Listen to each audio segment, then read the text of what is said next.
শুভেচ্ছা। বাঙালিয়ানা সায়নের সংবাদে স্বাগত। শুরুতেই শুনে নিচ্ছি সংবাদ শিরোনাম। কোচিং বন্ধ করে ইনহাউস কোচিং চালু করতে চান শিক্ষামন্ত্রী। বিশেষজ্ঞরা বলছেন, ক্লাসে পাঠদানে অক্ষম শিক্ষকদের অতিরিক্ত অর্থ দিয়ে পড়তে বাধ্য হবে শিক্ষার্থীরা। এবার অন্যান্য সংবাদের সঙ্গে বিস্তারিত।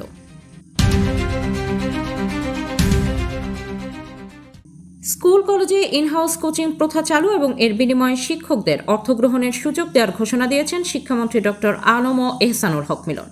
বাইরের কোচিং বন্ধের এই উদ্যোগকে সাধুবাদ জানালেও প্রতিষ্ঠানের ভেতরে অর্থের বিনিময়ে পাঠদান নিয়ে অভিভাবক ও সচেতন মহলে উদ্বেগ সৃষ্টি হয়েছে।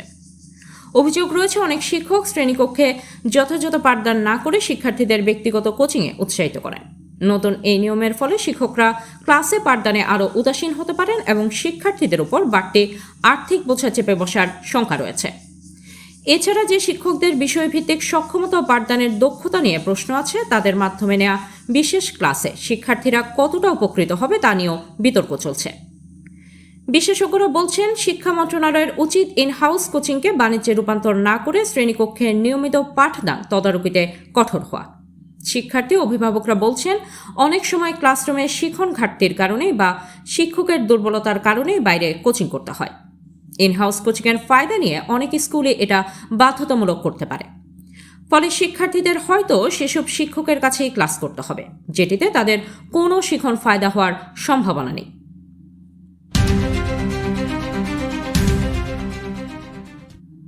কুষ্টিয়ার কুমারখালী উপজেলার শিলাইদহ ইউনিয়নের মাঝগ্রামে উচ্চ শব্দের সাউন্ড বক্স ও মাইক বাজানো নিষিদ্ধ ঘোষণা করেছে স্থানীয় মসজিদ কমিটি।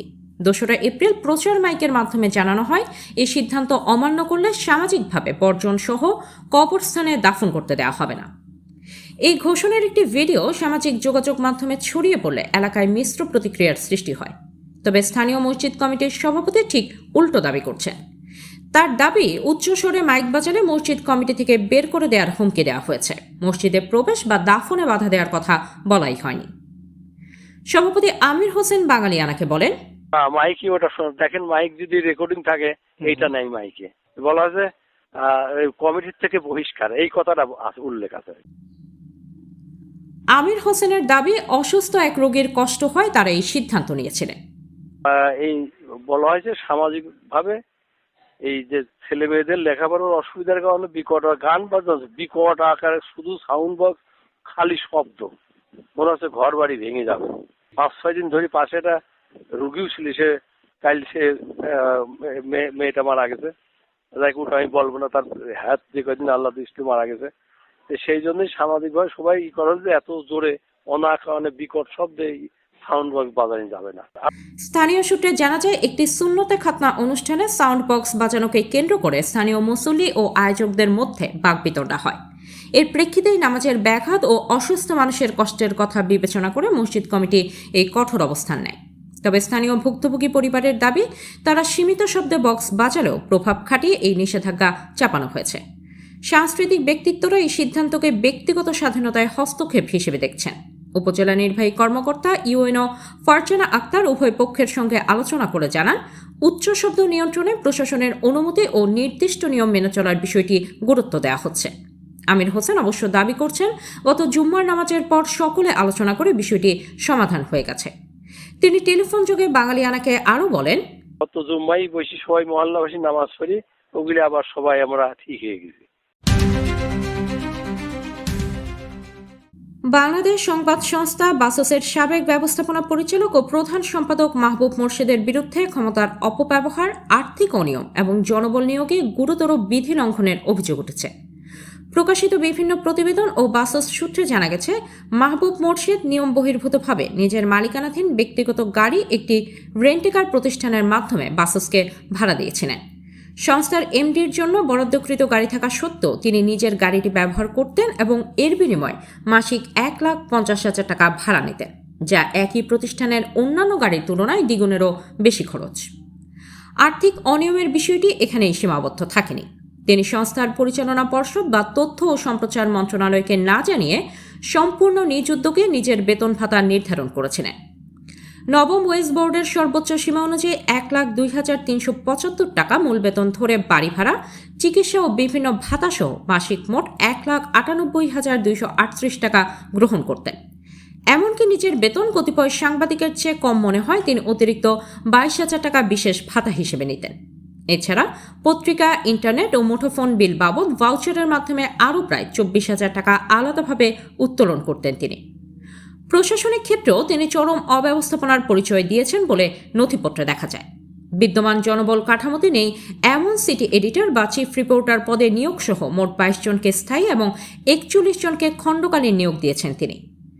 সরকারি প্রতিষ্ঠানে পদ সৃজনের পূর্বশর্ত না মেনে এসব নিয়োগ প্রদান করা হয়েছিল। এসব অভিযোগকে অবশ্য ষড়যন্ত্র বলে দাবি করেছেন মাহবুব মোর্শেদ।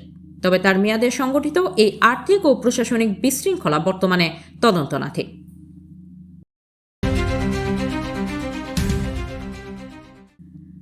সরকার বলছে জ্বালানি আছে, পাম্প বলছে নেই। এর মাঝে এক অদ্ভুতুরে জাতাকলে নিষ্পেষিত সাধারণ মানুষ পুরো দিন কিংবা সারা রাত কেটে যাচ্ছে জ্বালানির লাইনে। এই অদ্ভুত ব্যবস্থা নিয়ে বাঙালিয়ানার একটি বিশেষ মন্তব্য প্রতিবেদন দেখতে ক্লিক করুন আই বাটনে। এবার শুনে নিচ্ছি বাঙালিয়ানার বাণিজ্য সংবাদ। ঈদ উল ফিতরকে বিক্রির সবচেয়ে ব্যস্ত মৌসুম মনে করেন দেশের মোটরসাইকেল প্রস্তুতকারক ও বিক্রেতারা।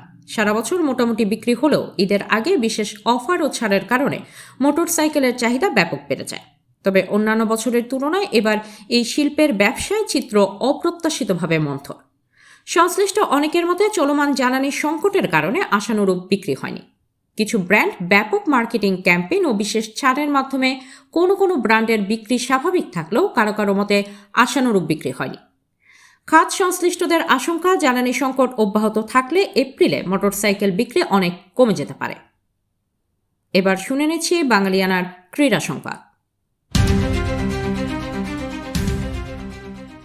বিসিবি নির্বাচনে অস্বচ্ছতা ও অনিয়ম অভিযোগের গঠন করা তদন্ত কমিটি তাদের প্রতিবেদন জমা দিয়েছে। 5 মার্চ দুপুরে জাতীয় ক্রীড়া পরিষদে 5 সদস্যের এই কমিটি প্রতিবেদন জমা দেয়।